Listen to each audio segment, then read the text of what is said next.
Ryan Reynolds here for, I guess, my 100th Mint commercial. No. I mean, honestly, when I started this, I thought I only have to do like 4 of these. I mean, it's unlimited premium wireless for $15 a month. How are there still people paying 2 or 3 times that much? I'm sorry, I shouldn't be victim blaming here. Give it a try at mintmobile.com/save. Whenever you're ready. $45 upfront payment equivalent to $15 per month. New customers on first 3-month plan only. Taxes and fees extra. Speed slower above 40 gigabytes. See details.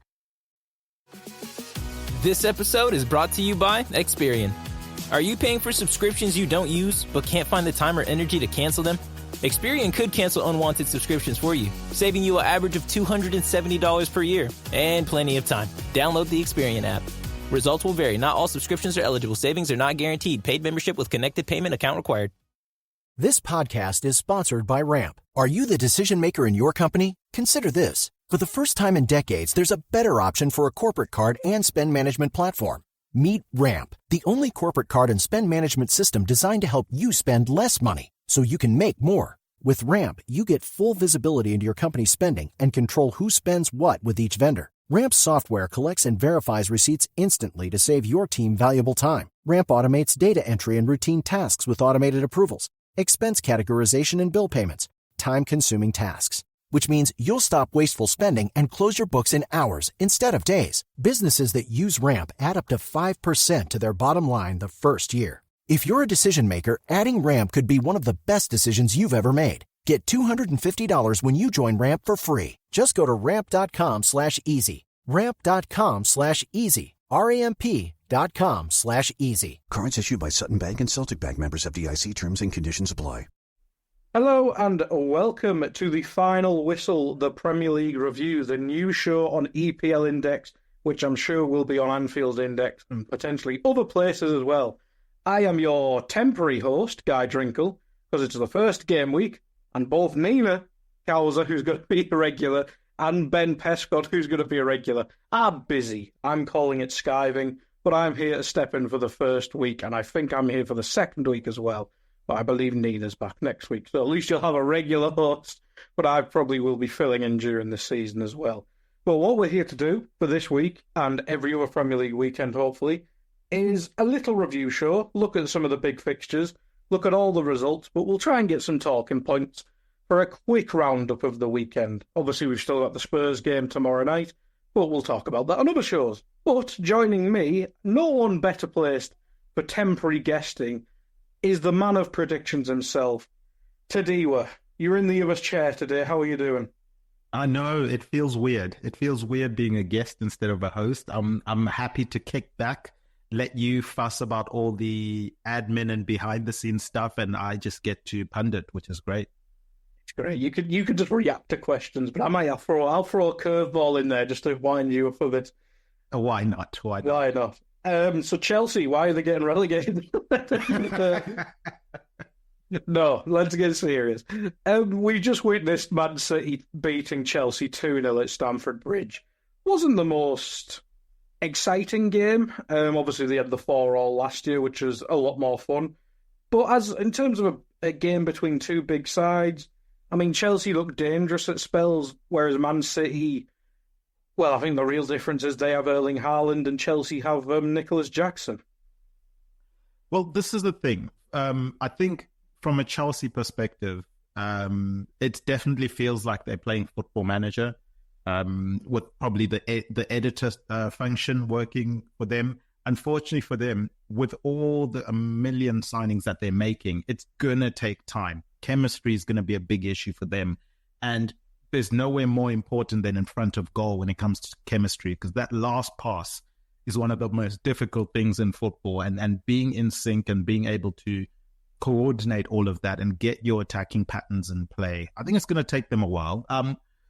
I probably would be a lot more worried about Chelsea from a title challenging perspective if they had a more proven manager. I think the jury's still out on Maresca.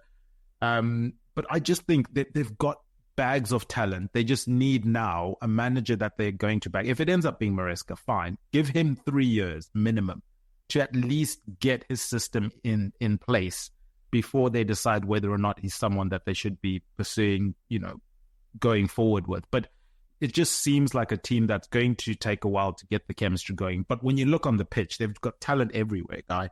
They're obviously not Man City in that Man City. Yes, they bring in one or two players every off season, but a lot of the core is the same for Man City. And that benefits you early in the season, like now, where, you know, you can avoid not having a Rodri in there. You can avoid not having all of your star players starting, like a Foden coming off the bench. And they still look like a team that knows how to play the football that Pep Guardiola wants them to play. So, yeah, I think it was two very strong squads, one more knowledgeable and more used to the system that they're being required to play. And I think that played out in the result. Yeah, certainly more streamlined and has a clear picture of what they want as a club, as a manager, as an everything, really. We see only Silvinho's coming. Is it Salvio? I think he goes by both names, doesn't he? And he was obviously excellent up until his injury. Just going back to Chelsea, because I think Man City are obviously interesting from numerous ways, but Chelsea's we mentioned it, they've got a new look attack, they've got a new look defence, which is kind of an old look at the same time because it's returning players from injury. But you'd think the one position where they should be set, considering they had all of last season together, I know they added Lavia in, who was injured all of last season, but midfield, when you've got, 250, odd million pounds worth of midfielder there? Yeah. It's not great when Lavia was clearly the better one as well. Yeah, he looked very settled in the system. I think the question for Chelsea and for Maresca is going to be, can he find a midfield that blends together, that works well together? I personally don't doubt the talent of any of those players. I know Caicedo has come under a lot of criticism with his performances last season. I still think the same player from Brighton is in there. They're just not using him in the correct way. It's about finding a way to get all those players to play well and work in the system. I think the difficult thing for them is most of those players, probably all three of those players, want to play the same position or run in the same areas of the pitch. Yeah. You know what I mean? And yeah. That's going to be the difficult thing for them, is trying to figure out, or trying to maybe retrain two of the three or one of the two, however he goes about it, into becoming more familiar, doing something they weren't bought to do, I guess. So they were bought playing one where one of them is going to, or two of them are going to have to sacrifice for the team and play in a different style, in a different manner. The trick is then deciding who you put in what position. In an ideal world, Chelsea would have probably, in my opinion, Chelsea should have gotten one of Lavia, Enzo, or Caicedo, not all three, because it now gives them a headache where, as you said, they've spent 200 odd million on all three. All three are expected to play. I'm sure there's pressure from upstairs for all three to play, or at least have a heavy involvement in what Chelsea do this season. Can they all stay on the pitch and play well together? I guess that is where Maresca gets paid the big bucks. Yeah, absolutely. But we saw Haaland open up his account to the dread of my fantasy football team. Mine too. Yeah, absolutely. And then we saw Kovacic kind of carve through the said midfield we just discussed there. But final point on this game, just the start City needed, get a difficult, on paper, game out the way. Yeah, and this is the thing for me. I prefer playing the bigger games early in the season because, one, I think it evens the playing field a lot more because teams are still, coming back to full fitness and, bedding in players and sometimes new coaches, et cetera, et cetera. So I want to get those fixtures out of the way now where teams aren't, like, imagine if this fixture was, in December. Like, it would be a bigger fixture than what it actually turned out to be today. And the media is going to hype it in a bigger way than what it was hyped up today. So all those mental factors then kick into a game that I'm happy to get a result now. If I don't get the result, I've got the rest of the season to try and catch up those points. But I think the adage saying is you can't win the league in August and September, but you can certainly lose it. And in saying that, all you have to do is just pick up points at this early stage. You don't want to get too far behind everyone else. The chemistry, the momentum, the way you execute game plans, I think that becomes more important when we start entering the October, November, and then especially December time periods. But for now, it's just about getting points on the board, making sure you're keeping players healthy and fit. Obviously, Man City had that injury for Sevilla early in the game. But what we saw from City in the second half was a very controlled game. They seemed to manage things quite well. I thought they controlled the game quite well. Yes, Chelsea had their moments, but City always looked like they were in control of the game. And if you can do that this early into the season, you're saving the players' legs. It's going to help you when it comes to the business end of the season, where we obviously know City are the best in the world at that stage of the season. Yeah, they absolutely are. They absolutely are. Let's rewind to Friday night then, and we'll go from start to finish. Man United beat Fulham 1-0 in a quite even at times game. Fulham probably was the first 30 minutes United were in a bit of control, and then Fulham grew into it and screwed up a couple counter-attacking chances. I'm sure everyone remembers the Pereira one especially. But it was quite an even game. But Man United did bring on some subs with their new signings, and it did seem to help out Tadiwa, Xerxes getting the goal. What did you make of this game? I thought Xerxes looked quite comfortable in a Man United shirt up front. It helps, obviously, coming on late in the game, first game of the season. Obviously, you've got fresher legs than a lot of the players that are on the pitch. But I thought he was coming deep to help with the build-up play. His choice of passing was very good. I was quite impressed with him there. He's still obviously a very raw talent, and there's development to come. And that's in the hands of Erik ten Hag and his staff. I'm sure it will help him having Ruud van Nistelrooy in the coaching staff. If I'm Xerxes, I'm literally following Ruud van Nistelrooy everywhere he goes, trying to get as much out of him as I can from a coaching perspective. I think that would do him a world of good. But yeah, so I think for him it was impressive. The other ones, Mazraoui coming in, obviously with Man United's issues in the fullback positions, maybe getting a bigger role earlier than they would have maybe wanted him to. Mm-hmm. Maybe you would have wanted him to bed in a bit more, but needs must at the moment. Tricky game for Man United. The positive for them is obviously you get your new striker scoring. You want strikers to be playing with confidence, so hopefully he takes that on board. I think you got some minutes for some of the new signings that you've mentioned, in terms of De Ligt came on as well in that game. So yeah, it's moving in the right direction for Man United. Was I convinced with their overall performance? I'd probably say no.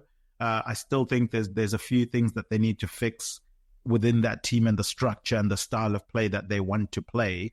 But as I said with Man City, I guess it's true with Man United in this sense. Get the points on the board, and they did well to get that point, to get the points on the board with that goal. From a Fulham perspective, I think they'll take some confidences from their performance, but you got to, they should know by now. It's the Premier League. You have to be clinical. You have to take your chances, because you don't get too many, especially in big games away from home. Yeah, that would probably be my main worry if I was a Fulham fan. If it's not falling to Muniz, who's going to score the goals? Pereira broke up some good attacks, as I mentioned in the intro to them. Iwobi's not a big-time goal scorer. It's probably an area of the pitch that they do need to address in the last couple of weeks of this transfer window, but it'll be interesting to see. Just a point on United quickly. The only thing I'd worry about, it was very much a last season performance still. Like, I know that we've had the Euros, the Copa, the whatever, but last year was unacceptable from United. And now I know they've got plenty of injuries still, but you've got Martinez back.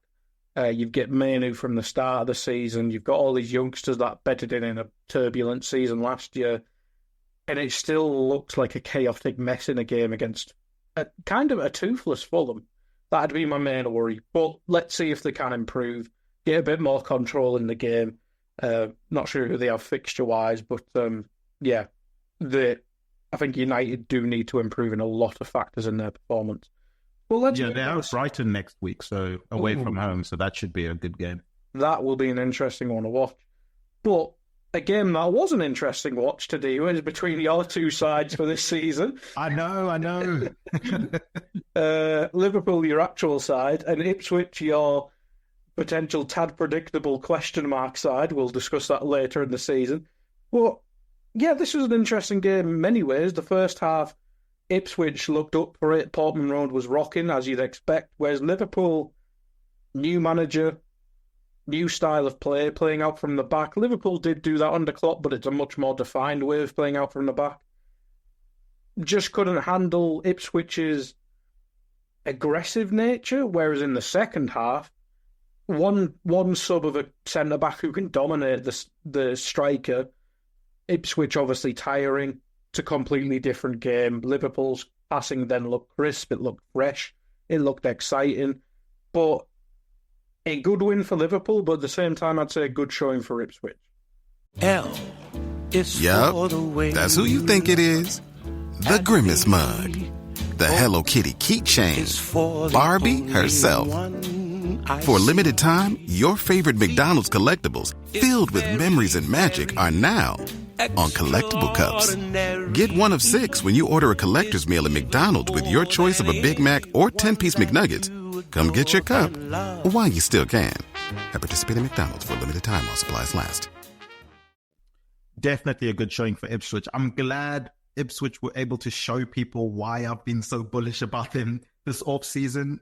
As you know, obviously on my show, I predicted that Ipswich are going to stay up this season. I've been pushing behind the scenes very hard for Ipswich to be the team of a tad predictable this coming season. We obviously picked a team in the Premier League that we root for the entire season. Last season, it was Fulham. But if I could have it my way, it's going to be Ipswich. I want to watch them. I have a Football Manager save with Ipswich as well going on. So, yeah, I'm falling in love with this club, Guy. I think off the pitch, they're doing things the right way. They've revamped their training pitch, their training centre. They've done a lot of work on the pitch itself, their main pitch. A data-driven club that is looking to, do some brave and bold things in the Premier League. I mean, even just paying McKenna the amount of money that they're paying him is a brave thing to do as a team that's coming up. But such is the confidence that, one, they have in the project they're doing, and two, the confidence that McKenna has in the project that Ipswich are doing. Because, look, the money is great, but he could have easily just turned away and said, look, that money is great. I could probably ask that same amount of money from maybe a team that's more secure to stay in the Premier League this coming season.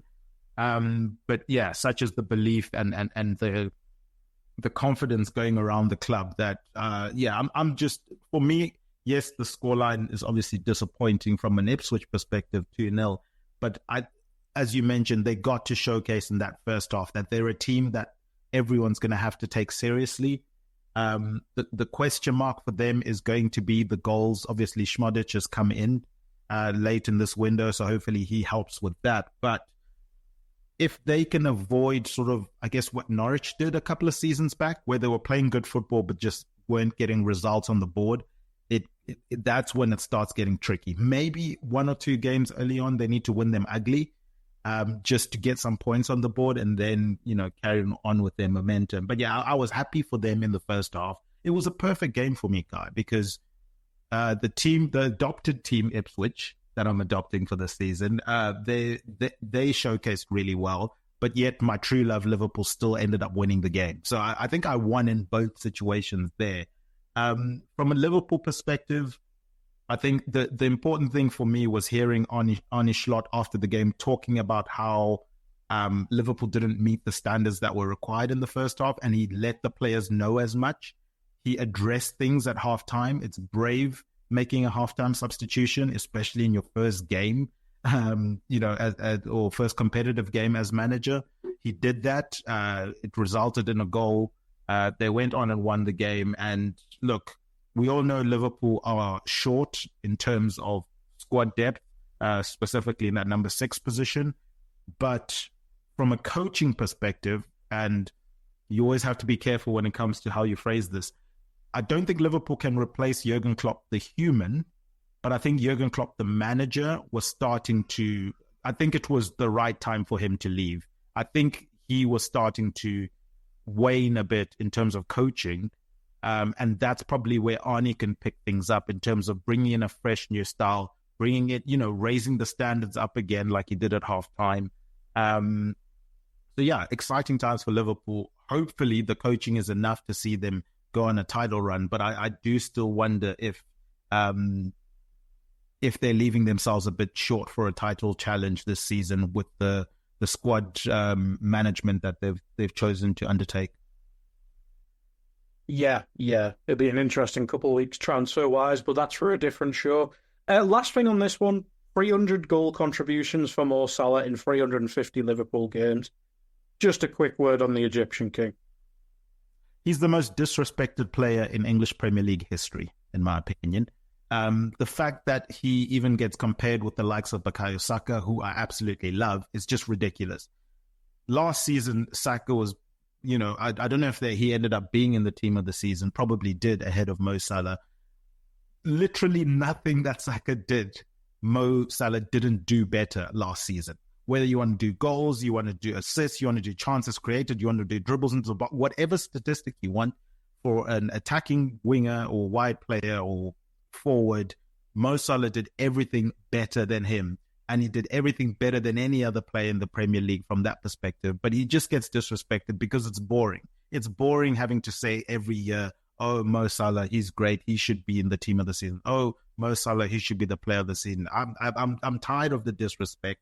I'm not going to take it anymore. I'm going to be confident in what I'm saying because I think it's a fact. He is the best player in the Premier League at the moment. And I say this being a Kevin De Bruyne fan. Kevin De Bruyne is my favorite player in the Premier League, but Mo Salah is the best player in the Premier League. Love it.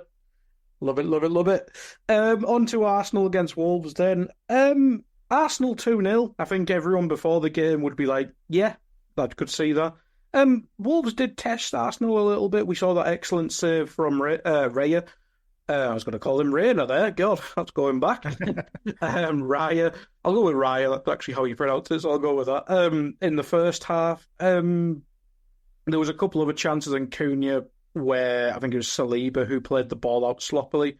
He just kind of had a very tame shot. But yeah, probably standard day for Arsenal, what we kind of expected. Yeah, I think so. Defensively looked sound. Obviously, a couple of chances for Wolves in this one. I think that's always going to be the case early in the season, that a lot of teams are going to get chances in these games as people are getting back into full fitness and full swing. But from an Arsenal perspective, another clean sheet, continuing that best defensive record that they did last season. I'm sure that will be a big emphasis for their title challenge this season if they can replicate those numbers. Offensively, yeah, looking good. I just think in 2024, and obviously injuries play a factor, new players coming in. But Zinchenko in 2024 is a sad state to be in. You can't be starting him in 2024. But as I said, they've signed someone who will eventually play in that left back position. But yeah, I think it's a comfortable home win for Arsenal. They move on to bigger and better things going into the rest of the season. Wolves, they almost feel like a forgotten club to me this off-season, Guy.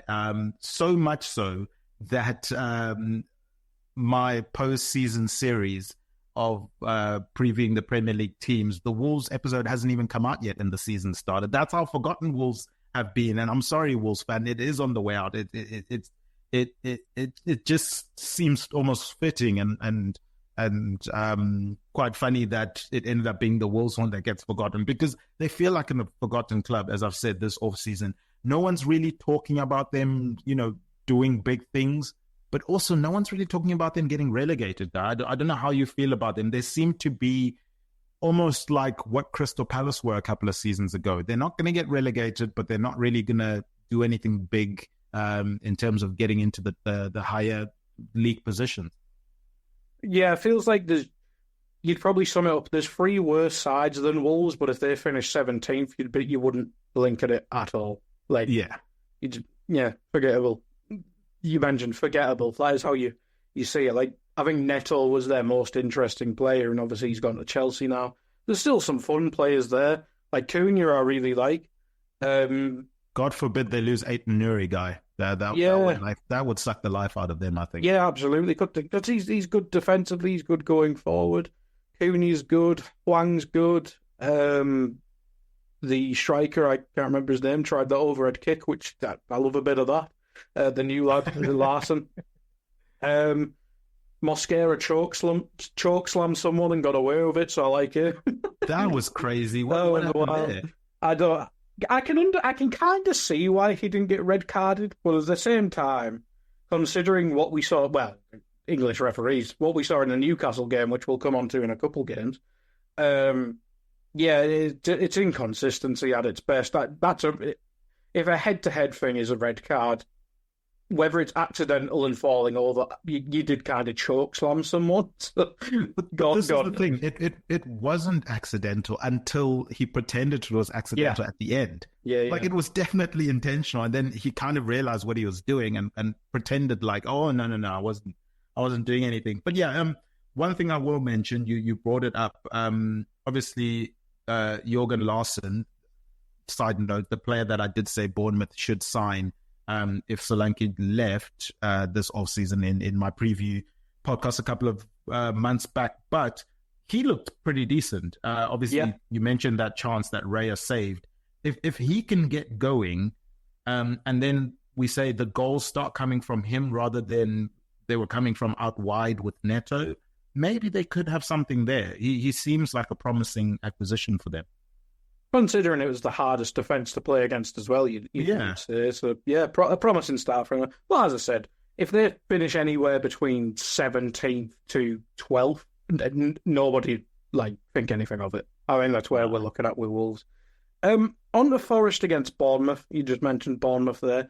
It was a fun game. This is the one I watched at the 3 o'clock for some reason. But it was a fun game. But sadly, it's going to be marred by one thing, and that is Danilo's seemingly broken ankle. A player I think a lot of teams and a lot of the fans would like, and he looks like a player, but yeah, it was a horrendous injury. I felt so bad for him. I was glowing about that midfield 3 of Sangara, Danilo, and Gibbs-White. I was worried about their consistency, and that's probably the big thing they would have been working on this season. But to lose him for any amount of time, and I'm glad that he, by all accounts, he seems to be okay. Obviously, despite the injury itself, there was a bit of a scare, before we all heard that he was fine and what had happened. But just gutted for them, because I thought that midfield could have probably competed with a lot of midfields this season, especially if they were on their game.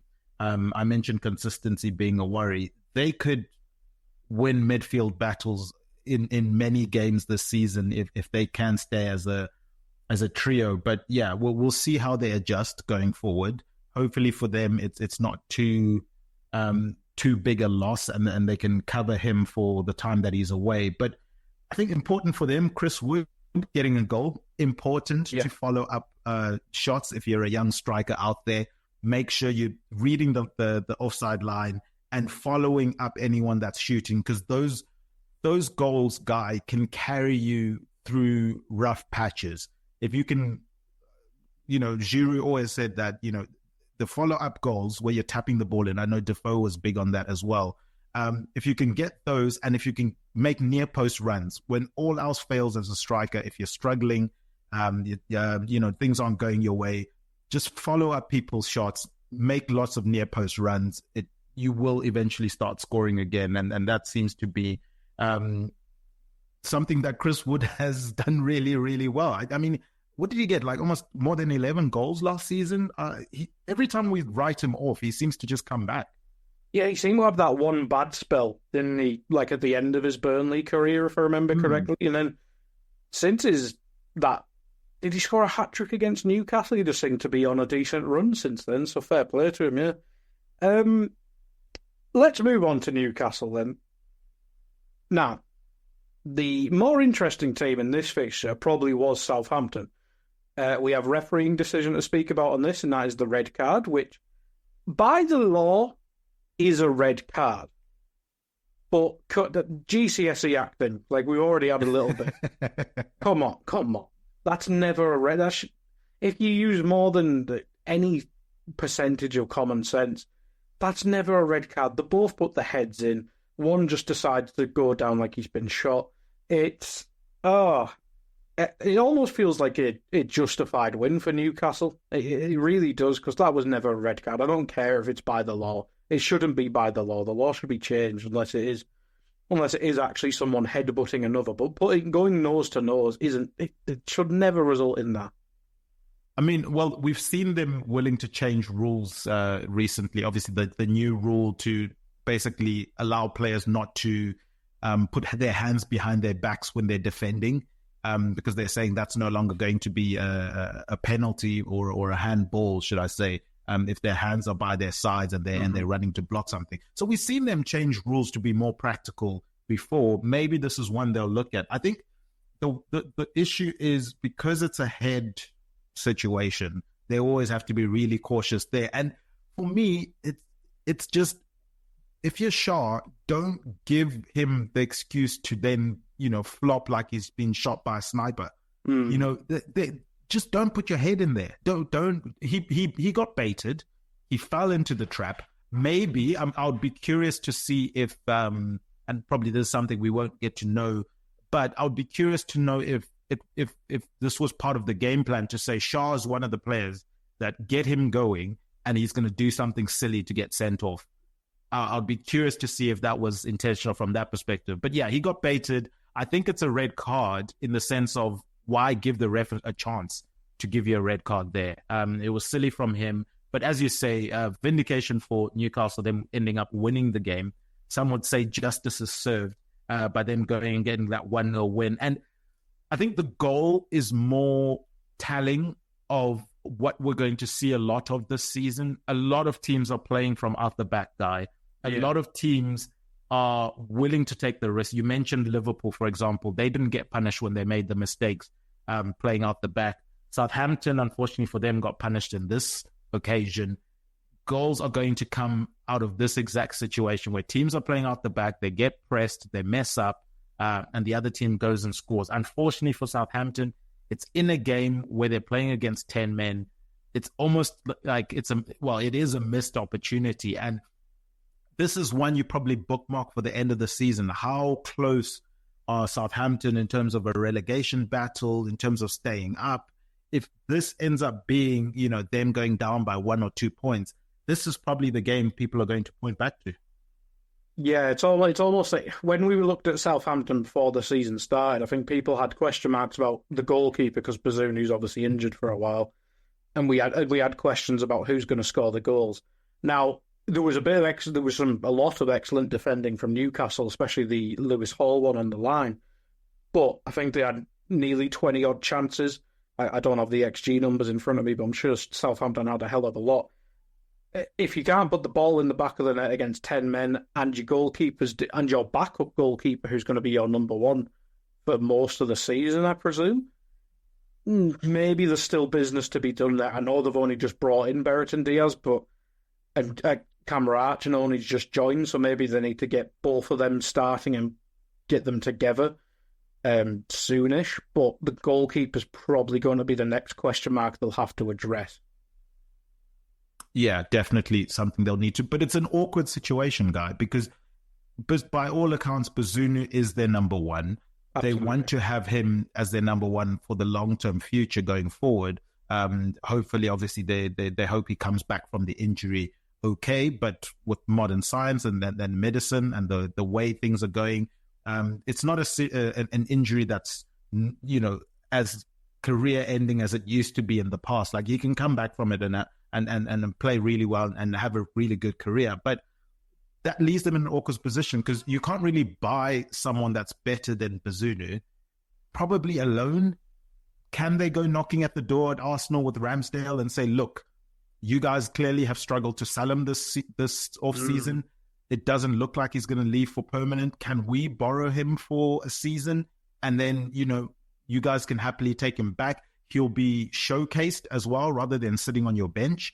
And he can earn a move elsewhere. I think that if I'm Southampton, that's what I'm looking to do. I'm going and begging Arsenal to let us have Ramsdale on loan. And obviously, for Ramsdale, hopefully, it's something that he would entertain. I don't know if you feel like that's something that he would think it's too far as is he going back too far? I mean, he came from Sheffield United. He's had a relegation battle before. I just think it would be a smart move from everyone. Yeah, his performances at a relegation threatened teams is what got him the move to Arsenal. So I don't see why he'd scoff at something like that. But no, I think that's a good move, actually. I thought you were going to say Kelleher at first, which would also is kind of the similar bag, I suppose. But yeah, it's a promising and a worrisome start for Southampton, you'd probably say. But speaking of worrisome starts, Everton 0, Brighton 3. Yeah. Again, refereeing controversy. I think it was a 0-0 still. Everton thought they got a penalty with Calvert-Lewin, but the referee then had deemed that Calvert-Lewin was the one who stood on the defender, didn't get the penalty, got overturned, and then Brighton just kind of turned it up to 11 a bit. I think it went to 2-0. Ashley Young gets sent off, deservedly so. Goes to 3-0. Then 4-0. That one gets overturned by VAR. But a bit of a nightmare start for Everton. A nightmare start. Obviously, it's the last season at Goodison Park as well, so they would have been probably hoping for a better showcase than that. It's obviously going to be an emotional season for them from that perspective. Look, I think in terms of the penalty shout, I think it went even beyond that, guy, because when we saw the referee looking at the VAR situation, it looked like the VAR screen was just, that normal white VAR screen with the VAR on it. It didn't look like he was actually watching a replay, but afterwards, we were assured by the commentators that no, it was actually showing him something, and he did get to see the penalty again. But we all know how these things, there's always a conspiracy theory that comes up when stuff like that happens. So that was a bit weird. The penalty situation, it comes at 1-0 to Brighton. So obviously 1-1 changes things. The mood of the stadium probably changes if Everton do get back to 1-1 and makes it a tougher game. And unfortunately for them, with it not even 10 minutes later, they're 2-0 down. So it ended up being a very important time period in the game in terms of how the game turned more in Brighton's favor than Everton trying to claw it back. The decision itself, I think, is right. I think we've seen in the past penalties be given for that, and I think it's wrong. If you stand on someone else, I don't think you should be getting a penalty for that. But yeah, the worry for Everton, similar to my worry with Southampton, is where are the goals going to come from? I'm sorry, but Calvert-Lewin is a myth, in my opinion, guy. I'm yet to... I think he's... Unless Carlo Ancelotti is the manager. He is scoring. I mean, Don Carlo is a magician, man. I don't think we've seen Calvert-Lewin have a prolific season in recent seasons. And at what point, obviously we know his injury record as well is a concern. At what point do Everton move past him? They can't keep going season after season, counting on him to be the focal point. His highest tally was in 2020, 2021. That was 16 goals. I wonder, was that during a COVID season there? Yeah, that was a factor as well. That was the full COVID season, that one, yeah. So there wasn't a crowd there anyway. So when crowds have been there, the best he's ever done is 13 goals. And in that, he played 36 games in that season. But I'm pretty sure we're not going to see a 36-game season from Calvert-Lewin based on his injury record, unfortunately for him. But yeah, I think Everton need to move on from him being the focal point. They've tried bringing in backups like Beto. They need to start bringing in a starter and moving Calvert-Lewin down the depth chart in order to address a situation that could be a problem for them. And if my prediction that I gave on our Reckless Predictions show last week, where I predicted that they're not scoring from a set-piece goal by game week 16, they wouldn't have scored a goal from a set-piece play.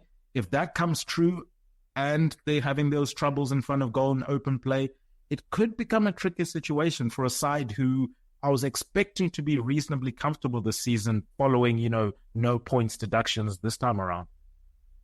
That's how they get you. Everyone thought they were getting relegated the last 2 years. It's never happening. Not in our lifetime. Anyway, on to the late kickoff from Saturday. West Ham 1, Aston Villa 2. A good game, I think. I think Villa dominated spells. West Ham came back into it. But we love a football narrative. It's what we live for. John Duran, once doing the Hammers sign on his Instagram, scoring against West Ham for the club that actually employs him. What a wild time. But at the same time, I think we discussed it quickly on the Tap Predictable the other day. He's such an interesting player. He's now got the number 9 at Villa. They're going to play a lot of games. Watkins had no pre-season. I feel like he could be, maybe not a breakout star, because Watkins will undoubtedly play 95% of the minutes, but they've got a lot of games in the Champions League. I feel like he's going to make a big impact this season, and already has. I think so. It's a big season for him. It's probably going to be a coming-of-age season for him. I did enjoy the celebration where he basically was like, no, I'm staying. He almost apologized to Aston Villa fans and then pointed at the badge and sort of gestured to say, no, I'm staying. I'm here to stay. I think it's an important player to keep if I'm Aston Villa. I like young, exciting strikers. He seems to, on paper, Guy, he has everything that you really need. He can run in behind. He can hold up play. He's strong enough to do that. He can challenge in the air. Decent finishing as well. On paper, he looks like a player that could be really, really good. I'm hoping for their sake that they keep him. In terms of the overall performance, obviously it helps them getting that early goal from Onana, and it's good for his confidence as well. But I thought West Ham were okay. Obviously, new manager, new style of football. We saw some of their new signings get on the pitch. I'm sure they'll be hoping to have them more and more involved as the season goes on.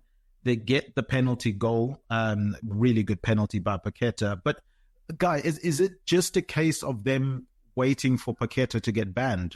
I'm not up to date with that situation in terms of the timeline for when he could potentially get banned. Do you think it's going to happen this season, and how big an influence would that be on West Ham's trajectory for the rest of the season? Oh, I think he's their best player.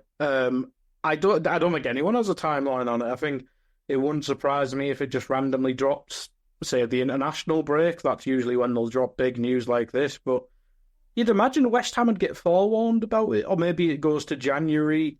Maybe you take his remaining money off their profit and sustainability or whatever, just to kind of even it out for West Ham to spend more money. It's a weird situation, isn't it, obviously? But yeah, it's a shame, because he's a really good player. That he's done something so daft if he's to be proven guilty. But in terms of the ban, I think people are speculating it could be anything from years to basically being banned for life. So it's a real shame. But yeah, we are going long because it is us two. So we'll move on to the last game. And this was obviously the one before the City game this afternoon. And that is Brentford against Palace. Again, quite an interesting game. I'd probably say the refereeing is what came out of it as the main story, because, well, one, Ez is in my FPL and he should have had a goal. But again, with VAR, you can't intervene because the referee blew the whistle. The goalkeeper was going to save that because he had 0.1 of an extra second. You know what I mean? It's a bit daft. And even the challenge itself, I mean, well, there was no reason to do it if he, considering the ball wasn't going anywhere near there. I'd understand if the ball gets hit into that space that you're trying to block someone off at, but it went the other side of the wall. So a bit frustrating, as you said, from a fantasy perspective, because he's on my team as well. I don't think the keeper was getting there anyway. And then Brentford obviously scores basically straight after that situation as well, so it changed the entire game. It's a double blow. I mean, for what it's worth, I think Brentford were more impressive than I was expecting them to be.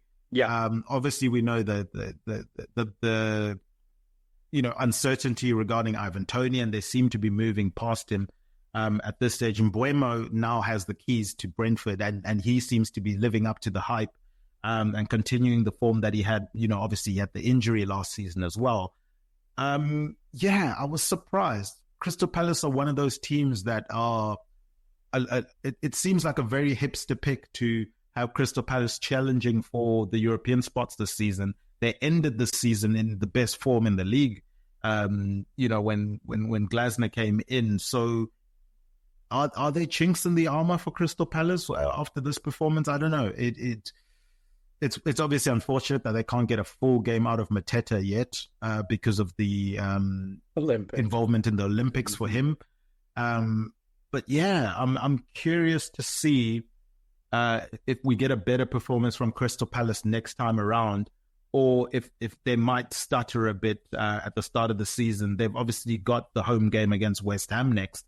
So that should be an interesting game against a West Ham team that also need a win. I think my coming out of this game, my thoughts were Brentford were a lot more impressive than I expected them to be.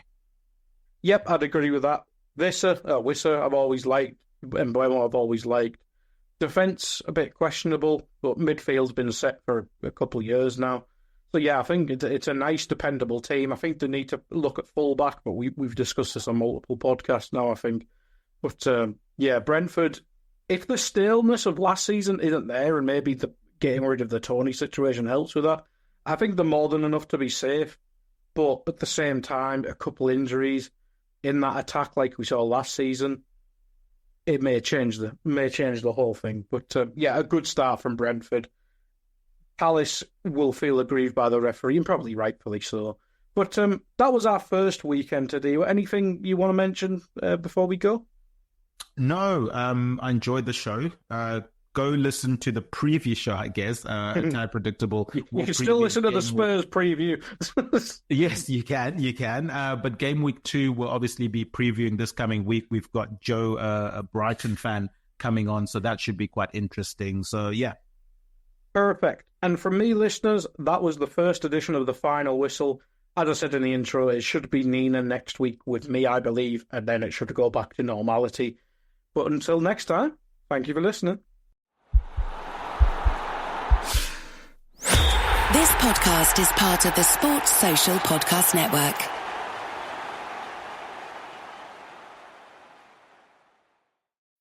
When you need mealtime inspiration, it's worth shopping Kroger, where you'll find over 30,000 mouth-watering choices that excite your inner foodie. And no matter what tasty choice you make, you'll enjoy our everyday low prices, plus extra ways to save, like digital coupons worth over $600 each week. You can also save up to $1 off per gallon at the pump with fuel points. More savings and more inspiring flavors make shopping Kroger worth it every time. Kroger, fresh for everyone. Fuel restrictions apply. Nothing makes being outdoors better than having the right gear and the right crew. So here's an idea. Let Mountain Dew supply the gear and you bring the friends. Because when you buy specially marked multi-packs of Mountain Dew, you can collect points and earn epic limited edition outdoor gear. We're talking everything from custom Mountain Dew camp chairs and backpack coolers to exclusive Mountain Dew tents, fishing boats, and more. So buy Dew, collect points, get gear, and get outside with Mountain Dew outdoor gear. Open to legal U.S. residents 18+, subject to program terms at dewoutdoors.com and 12/31/24, void or prohibited.